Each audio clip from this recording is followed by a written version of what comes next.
Hello everyone. आज का topic है कि वेडिंग के लिए फोटोग्राफर कैसे चूज करें।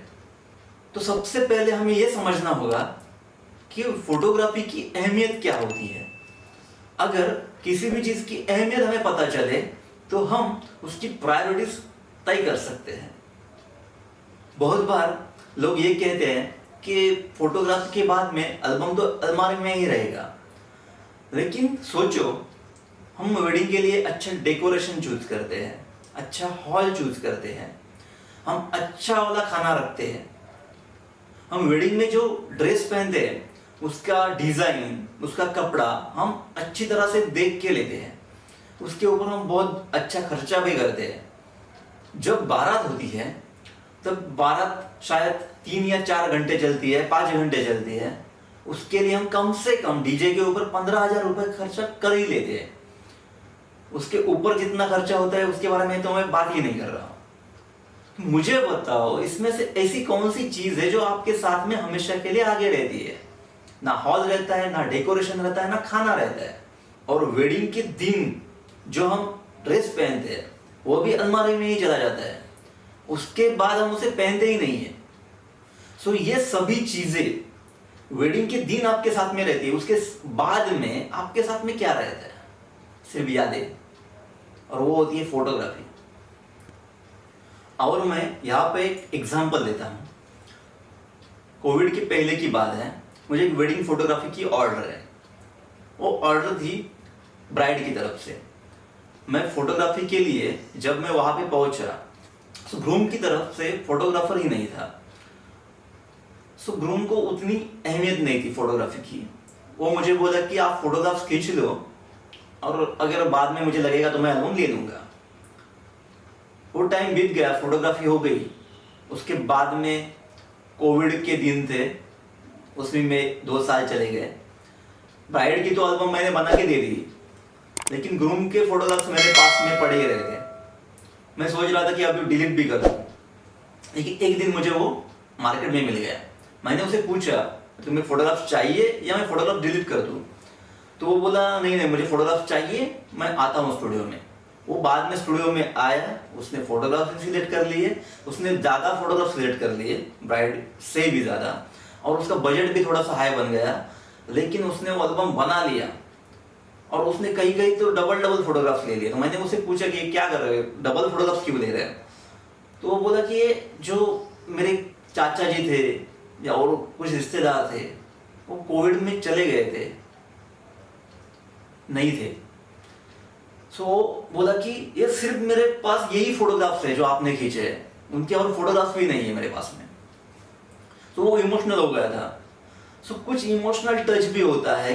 कहीं पे ये बात भी होती है कि हम देखिए, अब हम जिस एज में हैं, 10 साल पीछे की हमें अगर फोटो मिल जाए या बचपन की फोटो में मिल जाए तो हम उस टाइम पे चले जाते हैं, हम थोड़ा इमोशनल भी हो जाते हैं। कभी हमें हमारे माता पिताजी की तस्वीर मिल जाती है पुरानी वाली, या उनकी शादी की फोटो अगर मिल जाए तो हम उनके साथ में रिलेट हो जाते हैं, थोड़े इमोशनल बन जाते हैं। तो कभी कभी हमें उन यादों की आज अहमियत नहीं है, शायद बाद में हो जाएगी। जैसे शहद जितना पुराना हो जाता है उतना असरदार हो जाता है, यादें भी वैसी ही होती है, जितनी पुरानी हो जाती है उतनी ज़्यादा असरदार हो जाती है।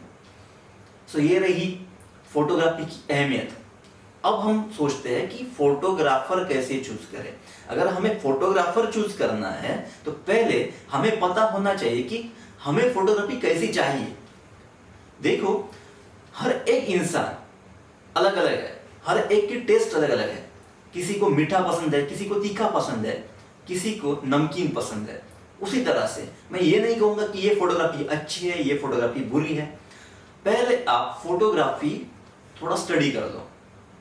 गूगल पे जाओ, वेडिंग फोटोग्राफर सर्च करो, वेडिंग फोटोग्राफी सर्च करो, वहां पे बहुत सारी फोटोग्राफी आपको दिखेगी। उसमें से आपकी जो चॉइस है वो फोटोग्राफ्स आप डाउनलोड कर लो। उसके बाद में आप गूगल पे जा सकते हो, वहां पे अपने एरिया के जो फोटोग्राफर्स हैं उनको सर्च करो, उनकी प्रोफाइल्स देख लो, वहां पे आपको फोटोग्राफी मिल जाएगी उनकी। आप इंस्टाग्राम फेसबुक पे भी वो प्रोफाइल्स उनकी देख सकते हो। वहां पे जाके आप फोटोग्राफी देख लो, उसमें से अगर 10 फोटोग्राफर है तो उसमें से आप 4 फोटोग्राफर चूज कर ही लोगे। अब क्या होगा, आप उनके साथ में सिर्फ कॉल पे जाके बजट नहीं पूछना, आप कॉल करोगे और उनसे पूछोगे कि आपका फोटोग्राफी का पैकेजेस क्या है, वो पैकेजेस बता भी देंगे, लेकिन उसमें कुछ डिटेल बातें होती है हमको पता नहीं होती है। आप उनके स्टूडियो में जाके विजिट करो, उनसे कहो कि उनके कुछ रॉ ऑर्डर्स हो गए तो वो आपको दिखाए। आप उनसे ये बात कर सकते हो कि मुझे आपकी प्रोफाइल की कुछ ये तस्वीरें अच्छी लगी, सो ये तस्वीरें मुझे मेरी फोटोग्राफी में मिल सकती है क्या? क्योंकि हो सकता है कि उसने कोई बिग बजट भी फोटोग्राफी की है और वहां से उसने फोटोग्राफ लेके इवेंट के डाल दिए वहां पे, तो हम सभी फोटोग्राफी को रिलेट नहीं कर सकते हैं। अब फोटोग्राफर्स से बजट तो पूछ भी सकते हो, तो उसके साथ में आपको ये भी पता चलेगा कि फोटोग्राफर्स की सर्विसेज कैसी है। कुछ फोटोग्राफर होते हैं आपको कुछ फ्रेम, मिनी एल्बम फ्री देते हैं। कुछ फोटोग्राफर आपको उस इवेंट की रिसेंट अर्जेंटली फोटोग्राफ्स दे देते हैं इंस्टाग्राम स्टेटस लगाने के लिए। कुछ फोटोग्राफर्स की कुछ और सर्विसेज हो सकती है।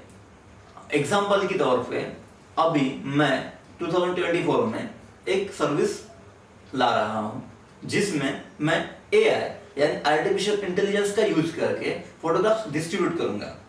सो जैसे ही इवेंट खत्म हो जाएगा, क्लाइंट को उसकी फोटोग्राफ्स मिल जाएंगी और उसको उसके रिलेटिव्स में फोटोग्राफ डिस्ट्रीब्यूट करने की जरूरत नहीं पड़ेगी। हर एक रिलेटिव उसका अपने मोबाइल पे वो फोटोग्राफ डायरेक्टली ले सकता है मेरे एप्लीकेशन के थ्रू। दूसरी बात, मेरे एप्लीकेशन के थ्रू ही वो जो क्लाइंट होगा वो सिलेक्ट कर पाएगा अपने फोटोग्राफ्स उसके मोबाइल पे।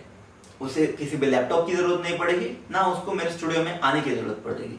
सो इन 1 मंथ मैं उसको एल्बम भी डिलीवर कर सकता हूं। वेरी फास्ट काम हो जाएगा। सो ऐसी कुछ सर्विसेज हो सकती है जो आपको शायद पता ना हो। सो होता क्या है, जनरली क्लाइंट्स 4 बजट पूछते हैं 4 फोटोग्राफर्स से, और उसमें जिसका बजट कम होता है तो उसके साथ में चले जाते हैं। सो पहले आप क्वालिटी जान लो, सर्विसेज जान लो, और उसके बाद में आप फोटोग्राफर डिसाइड करो। कभी कभी क्या होता है कि एक फोटोग्राफर है, शायद उसका टोटल सेटअप ही 1 लाख के अंदर हो, यानी उसका कैमरा, लेंसेस वगैरह सब, लाइट वगैरह, और दूसरा फोटोग्राफर है उसका टोटल सेटअप 3.5 या 4 लाख का भी हो सकता है या उससे भी ज्यादा हो सकता है। तो वो आपको क्वालिटी भी उतना दे रहा होगा, उसके हिसाब से वो कुछ चार्ज करता है आपसे। तो पहले आपको वो चीजें समझनी पड़ेंगी और उसके बाद में आपको फोटोग्राफर डिसाइड करना पड़ेगा। कुछ स्कैम्स भी आए हैं, कुछ लोग आए हैं फोटोग्राफी में जो क्या करते हैं कि आपको बहुत कम से कम बजट दे देंगे।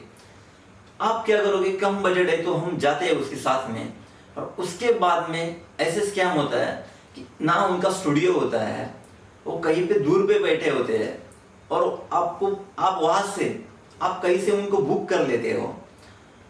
उसके बाद में आप उनको ज्यादा एडवांस भेज देते हो क्योंकि वो सस्ता मिल रहा है आपको। वो इवेंट पे आते हैं, फोटोग्राफी वीडियोग्राफी करते हैं, लेकिन बाद में वो बोल देते हैं कि मेरी हार्ड डिस्क क्रैश हो गई, आपका डेटा मेरे पास में नहीं है। अब अगर आपको हार्ड डिस्क फिर से उसको रिकवर करनी है तो आपको ज्यादा पैसा देना पड़ेगा, तो बाद में वो बजट बढ़ा देते हैं। तो एक जेन्युइन फोटोग्राफर के पास में जाओ और जेन्युइन काम कर लो, क्योंकि ये काम आप फिर से नहीं करवा सकते हो। आप इवेंट एक ही बार करोगे अपनी जिंदगी में। दूसरी बात ये होती है कि मैंने कुछ चीजें ऑब्जर्व की है। मैं खुद फोटोग्राफर्स के एल्बम डिजाइन और प्रिंट आउट करके दे देता हूँ, तो इसमें मैं डिजाइनिंग का काम मेरे पास में होता है। कुछ फोटोग्राफर होते हैं जो ज्यादा खर्चा करते हैं एल्बम के ऊपर, डिजाइनिंग के ऊपर, प्रिंटिंग के ऊपर, और कुछ फोटोग्राफर होते हैं वो बोलते हैं क्लाइंट का बजट ही नहीं है, मुझे कम से कम में करवा दो। तो उसमें वो डिजाइनिंग में भी कुछ प्रॉब्लम हो जाती है, कुछ एल्बम प्रिंटिंग में भी। वहाँ पे एल्बम के 30 शीट बन सकते थे इजीली, वहाँ पे वो 20 शीट बना लेते हैं, कम करवा लेते हैं। और जो जेन्युइन फोटोग्राफर होते हैं जो हमेशा अच्छी क्वालिटी प्रोवाइड करते हैं, वो क्या करते हैं, वो बोलते हैं 30 शीट बनेगी, आप 35 बना दो, 40 बना दो, कुछ प्रॉब्लम नहीं है, मुझे क्वालिटी अच्छी चाहिए। सो जो क्वालिटी फोटोग्राफर्स होते हैं वो क्वालिटी के बारे में बिल्कुल भी कॉम्प्रोमाइज नहीं करते हैं, इसलिए उनके रेट्स भी हमेशा स्टेडी रहते हैं, वो ज़्यादा कम नहीं करते हैं। लेकिन क्लाइंट का क्या होता है, क्लाइंट बोलते हैं रेट नहीं कम कर रहा है, मुझे कम रेट वाला चाहिए, मैं उसके पास में जाऊंगा। सो उसको ये नहीं पता होता है कि बाद में मुझे सर्विसेज अच्छी मिलने वाली है या नहीं, मुझे क्वालिटी अच्छी मिलने वाली है या नहीं।